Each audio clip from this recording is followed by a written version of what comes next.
Yeah, Coach, what's been the biggest difference in this group from the spring and things through 11 practices in fall camp? Yeah, just the togetherness, guys coming together. You heard Jaden mention the brotherhood. I feel like those guys have really gotten closer throughout the summer. And me as a coach, that's what I wanted to see from the group. Your last stop, when you look at Florida State before you got there, one of the worst pass defenses in the country. Fast forward to last year, I think you guys were fourth nationally. Kind of a similar situation. I don't think anybody's expecting you guys to jump to fourth nationally, but I mean, obviously expecting a lot of improvement over last year. Absolutely. I think we're headed in the right direction.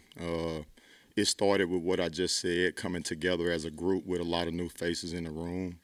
And then just coming together to improve daily, and that's what those guys have done. They seek daily improvement. They have a coach me coach mindset, and as long as they continue to come to work every day, we'll continue to improve that stat for sure. It looks like since Snacks went to the nickel that he stayed there, and Singletary's. What have you made of that move right there? Well, at first, we had to find the right guys at corner. And, Nudie have really stepped up and done a good job.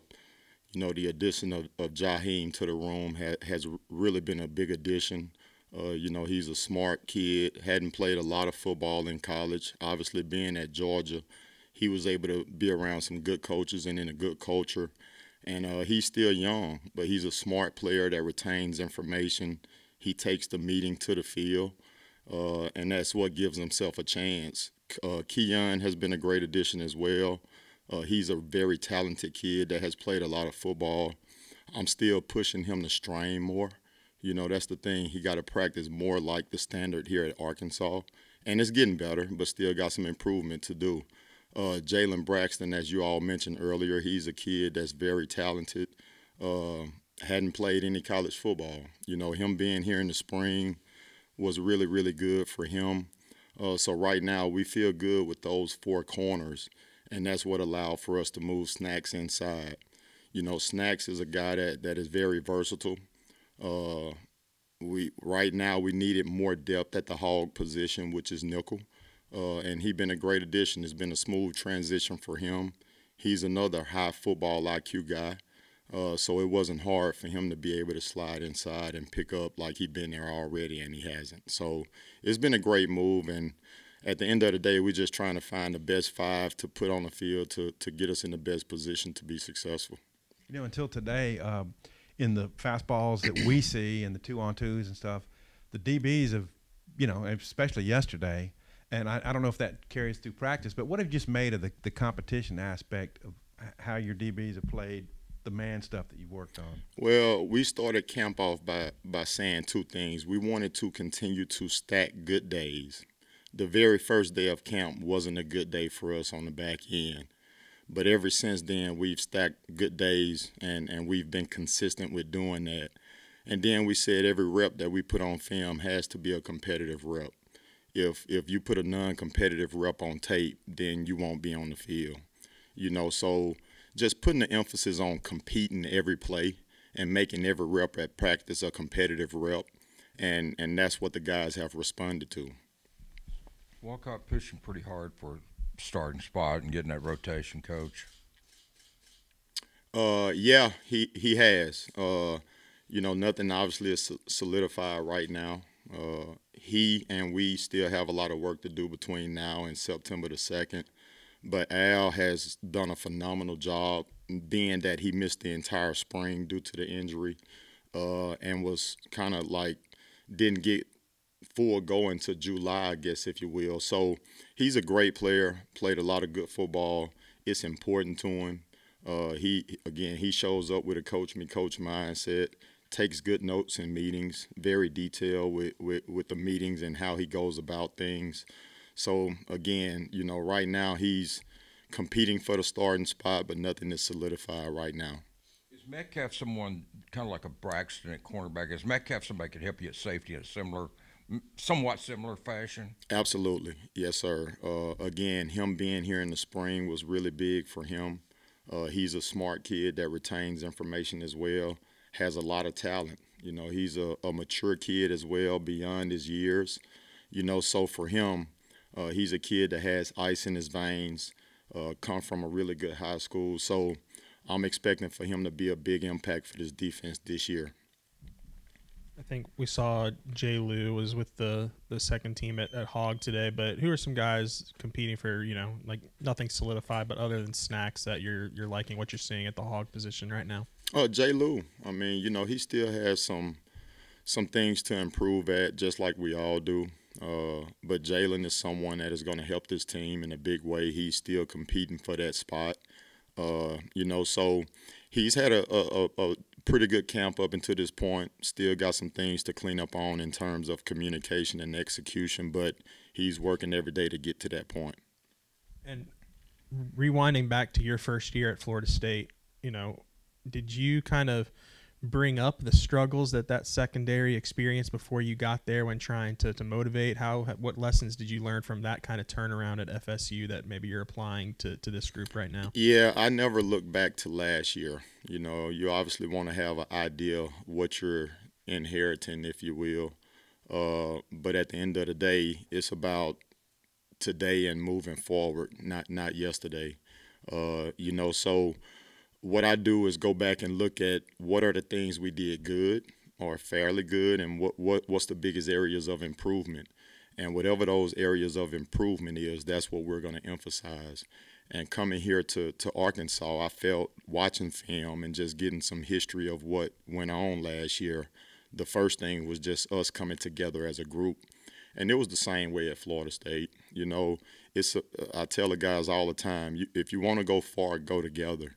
If you want to get there fast, go by yourself. But it's a long journey, and we want to go far, so we're going to go together. And it's a brotherhood, and it's amazing how much you can accomplish just by bringing guys together and having some oneness, if you will. So I'm excited with the chemistry in the room, with where we're going. They know it's going to be a collective deal for us to be successful. It's a we and us mindset, not an I and me. And I think Jaheim maybe comes in as like one of the guys that was one of the higher ranked recruits, just going back to the high school days. What have you seen from him that's kind of stood out that it seems like he's making kind of a natural progression up the depth chart into one of those starting corners? Yeah, well, he's a selfless kid. He's someone that came in and really adapted to the guys as if he'd been here the whole time. Again, he's super talented, but the most important thing is his love for the sport. He loved football. And if you love football and you got talent, success is going to happen for you. So I'm so excited to coach him. Again, we needed a corner to come in and challenge the other guys to be better. And he's done that. And he's a kid that's going to have a phenomenal year for us. Is Jalen Braxton maybe ahead of where you expected him to be at this point in camp? Yes and no. And what I mean by that is, he's still a freshman, so to be a freshman competing with the twos and getting limited reps with the ones, that's a good spot to be in. I say no because I still don't know what he's going to be like when the stadium gets packed. I mean, so we still practicing right now. I look forward to seeing how he responds September the 2nd when we put him out there in Little Rock. And then just overall, after 11 practices, what are maybe some areas where you're really going to want to focus on moving forward? Communication. That's the main thing for us. We want to play clean Razorback football. And, 10 guys can be playing the same call and one guy get the wrong call. And it's a breakdown in the defense on the back end. And as you know, we can't have any breakdowns because when something bad happens on the back end, we're the last level of defense and everybody in the stadium knows it. So at the end of the day, if we continue to communicate, we can fix the physical piece of it. But the mental piece and the communication is something that they have to take ownership in and be on the same page. And I'm confident that as long as we continue to improve our communication, execute the defense, and do your job within the defense, we can play with anybody in the country. So I'm just excited to see, the steps that we must take moving forward. Again, it's a lot of work that still has to be done up until September 2nd. The communication is the first piece, and just continuing to be disciplined to do your job with the right technique and making sure your eyes are in the right spot. So communication and eye discipline, those are the biggest two things for me that I want to see as a coach improve with the group. So Sam told us on Saturday both coordinators were in the press box. I wonder, after, if it's over, you and Travis have the conversation, how the operations went. What did you think? Yeah, it went better than expected. That was my first time down, and Coach T. Will first time up. You know, I've been in the box every year since I've been coaching. But at the end of the day, you know, he's the play caller. It's better when you see things from up top as a coordinator, and I think he experienced and saw that on Saturday. So we still trying to figure out the dynamics as a staff, what's best, who's up, who's down. But he liked it more than he expected, and it'll be interesting to see just how we end up doing it. And at the end of the day, it's what's best as a staff for the players, you know. So we're just going to continue to move the pieces around as a staff.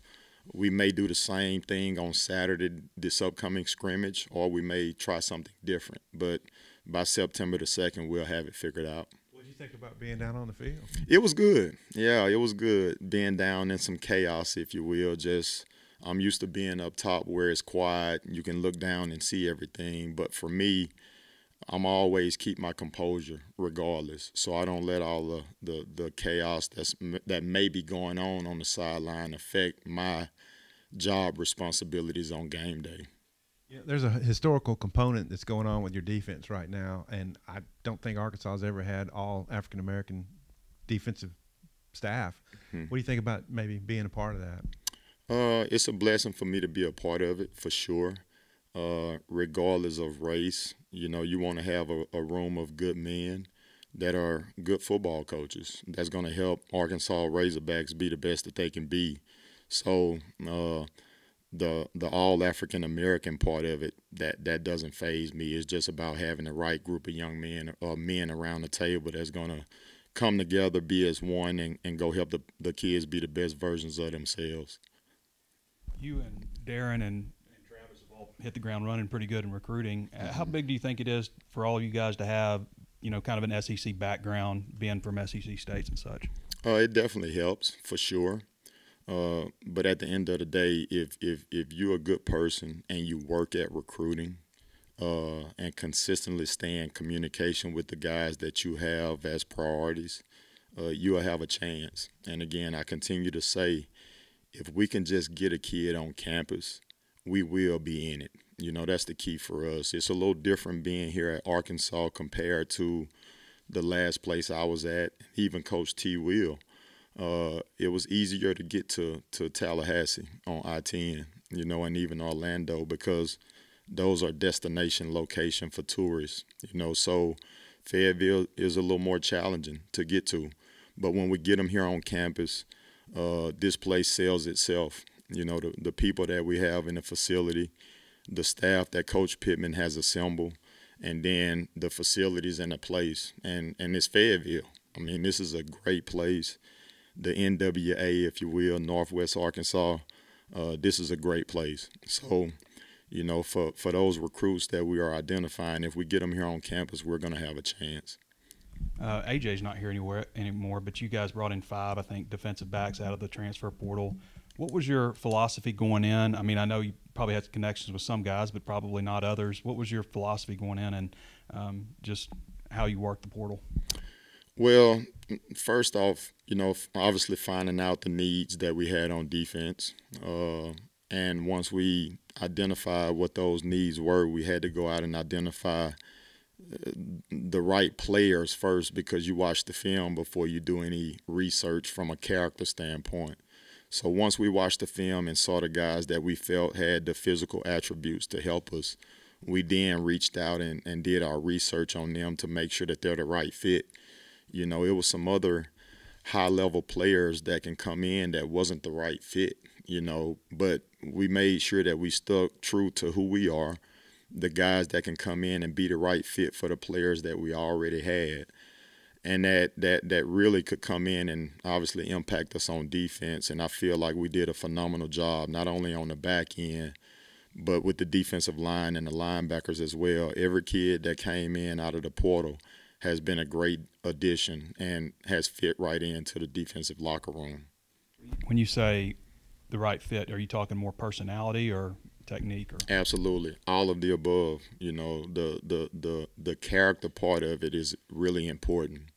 You know, it's some really high-level players out there that can come in and have an I-me kind of mindset, but it has to be a we and us kind of mentality. So, you know, we wanted to make sure we found guys that was selfless, right? That was about the team, but also that can play SEC football. And I think we hit the jackpot with the guys that we got. One of those guys is Al. Yeah. And when he came in the room, he's like, "Hey, everybody," just like you did. Yeah. So I'm wondering, what's the fit been like for Al, just in what he means to the room and who he is? Yeah, he's a kid that makes it fun to come to work every day. You know, he has good energy. What you saw is what you get every day. And that's the thing that has rubbed off on the room. You know, like, I hate leaving my family to come to work, but I love coming to work, if you will. And these kids are so fun to be around. And the best part of my day is when we start meetings with the players and they come in the building and they bring that energy and they consistent. I know exactly what I'm going to get out of each player, and it's been really good energy thus far. Sam says he knows he wants some heat between now and the game. Y'all haven't had a lot of heat, but I guess that makes the players happier. What do you think about maybe the temperatures y'all been dealing Well, with? that first week was a little warm. It was not warm, but hot, you know. So, but we've been fortunate. Coach Pittman has done a phenomenal job setting up the schedule for the day to be at the time of the day that's the coolest, if you will. And he's done a great job of taking care of the players. So, bottom line, we'll be acclimated enough to the temperatures with the forecast that we're going to get on game day. And I know Coach Pitt going to set everything up for those guys to be ready. Coach, appreciate you. Yes, sir. Thank you, guys.